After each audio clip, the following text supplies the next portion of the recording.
उठने बैठने में ज़्यादा तकलीफ था। बैठे फिर उसका बाद ऐसे पैर फैलाए, बैठने में दिक्कत होता था और जब बैठ जाते थे तो उठने में दिक्कत था। जैसे बैठते थे तो उठ नहीं पाते थे, अब खाना दिए तब झुक के मैंने झुके ना तब खड़ा नहीं हो पा रहे थे, पोछा नहीं हो रहे, कपड़ा नहीं धो पाते थे, मैंने जो उठ बैठ नहीं था लगता था आजीवन का तकलीफ हो गया मेरे लिए। आगे क्या होगा, किसी के सहारा बन जाएंगे। दोनों घुटनों में दर्द था या एक में? एक में, दाहिना में। इसको पकड़ लिए तब जाके उठे, नहीं तो फिर पैर पसार के बैठे, फिर सब्जी काटे और फिर उठे। ऐसे उठती थी आप पकड़ के?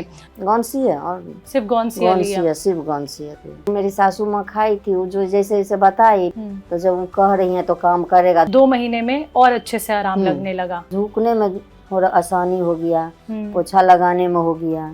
दवा जब से खाएं तब से उठ जाते हैं, अब तो बैठ जाते हैं। वो करीब 1 साल से परेशान थी घुटनों के दर्द से, दाहिना घुटना था। वो अपना घर का काम नहीं कर पाती थी, ना बैठना, सब्जी काटना, झाड़ू पोछा लगाना, बहुत सी चीज़ें तकलीफ थी। गौनसिया के बारे में मैंने बहुत सा सुन रखा था, बहुत सा देखा था चैनलों में, यूट्यूब पर। तो मैंने सोचा कि पहले मेरी माँ भी इस परेशानी से जूझ रही है, तो मैंने माँ को दिया। माँ को बहुत सा इलाज 3 महीने के अंदर पूरा 80% 90% उनको भी ठीक हो गई। तब मैंने सोचा कि घर में ये भी हैं, पत्नी मेरी ही थी सुधा, जो उनको भी सेम परेशानी थी घुटनों का दर्दों से, तो उनको भी दिया तो वो भी लगभग 80% राहत मिल गई। अब बहुत फास्ट हो गए, अब तो बहुत फास्ट हो गए हैं। वाह! 1 2 3 4 5 6 7 कितना % आराम आपको गौनसिया से लग रहा है मैम? 75%। दवा खाने के बाद तो बहुत खुश हैं।